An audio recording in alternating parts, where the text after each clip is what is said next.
Hi everybody, Dr. Bill Crawford here, psychologist, speaker, author of 4 books, host of 2 PBS specials.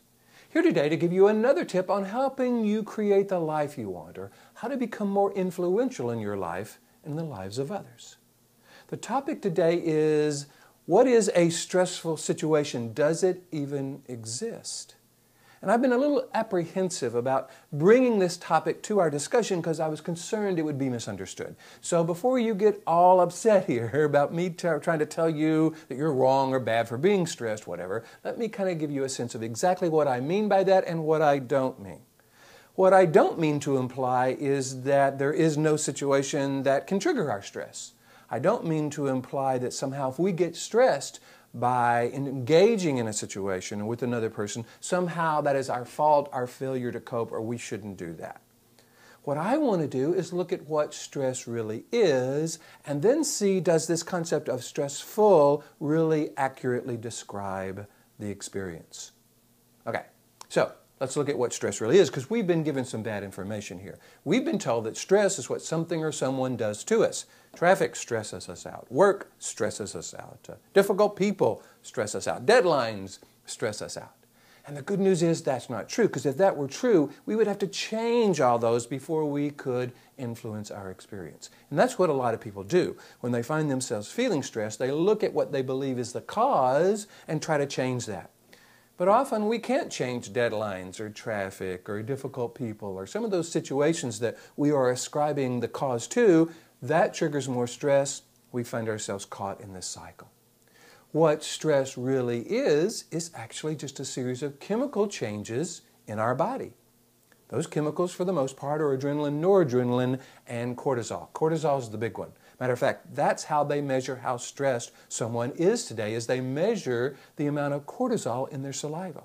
And that didn't used to be the case. They used to measure how stressed you were by defining and describing the situations you were in and giving each one of those situations a certain number of points. Like if you had been divorced or lost a loved one or lost a job or had a major move, you were given so many points for those. And if you added up the points, then you were deemed to be stressed. That was one of those old situations that talked about stressful situations. However, what they discovered was some people with a whole lot of points didn't report being stressed. And some people with just a very few points reported feeling very stressed. So they decide, wait a minute, it's not that, because the situations aren't what's causing the stress. It's got to be something else. So they finally were able to look at these chemicals. So the reason I say there is no such thing as a stressful situation is that a situation can't be full of adrenaline, noradrenaline, and cortisol. Those are chemicals that are triggered within our body. Now, a lake is full of water, an ocean is full of water. If we walk into those, we will get wet. But a situation can't be full of stress. We can't walk into that and all of a sudden be bathed externally in chemicals. Now, can that situation trigger those chemicals? And does it often? Yeah. But you see, when we begin to look at our stress as a series of chemicals triggered in our body, then the question is, okay, what's triggering the chemical? If it's not the situation, what is it? And can I have more influence over what is triggering the chemicals so that I can trigger different chemicals? Say endorphins, say serotonin or dopamine, the chemicals that help us think clearer and feel better. So you see, that's why I like to look at situations and describe them in ways other than stressful. Because when we describe them as stressful, we give them the power to stress us out. It's kind of like when I talked about this, I think last week in one of my videos, when we describe a situation or a person as annoying or frustrating or depressing or overwhelming. We give that situation or person the power to make us feel annoyed or depressed or overwhelmed or stressed.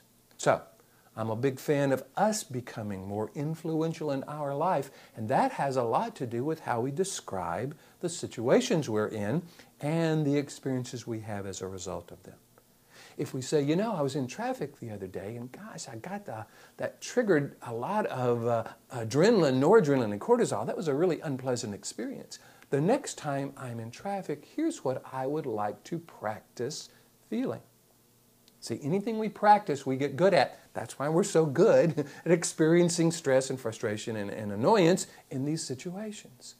But if we begin to look at them not as the cause, but as a situation that is triggering a certain response, and we begin to get influential with that trigger, which for those of you who have been following my Life from the Top of the Mind philosophy, you know that trigger lies in this middle part of the brain, the limbic system, that has a tendency to interpret an external situation as threatening or problematic.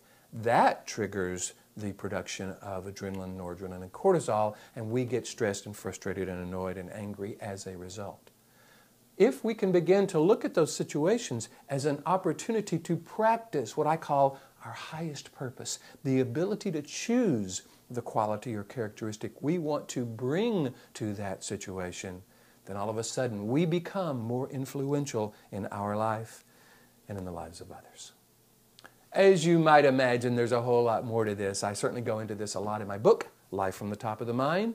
I go into this a lot when I'm out giving presentations on stress or leadership or dealing with difficult people.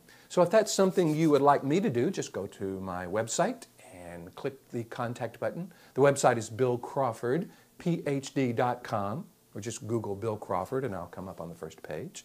Hit the contact button, let me know what you're interested in. And of course, if you're interested in working with me as a life coach or a psychologist around these issues, around becoming more influential in your life so that you're not allowing those external situations or people to make you feel a certain way, go to the website, hit the contact button. I'd love to talk with you about that as well. Please hit the like button, by the way, if you are liking these videos. You know, Google and YouTube pay a lot of attention to that. It is so meaningful to me to be able to bring them to you. So hopefully you now know what I mean when I say there isn't such a thing as a stressful situation. And hopefully you want to get on board with that.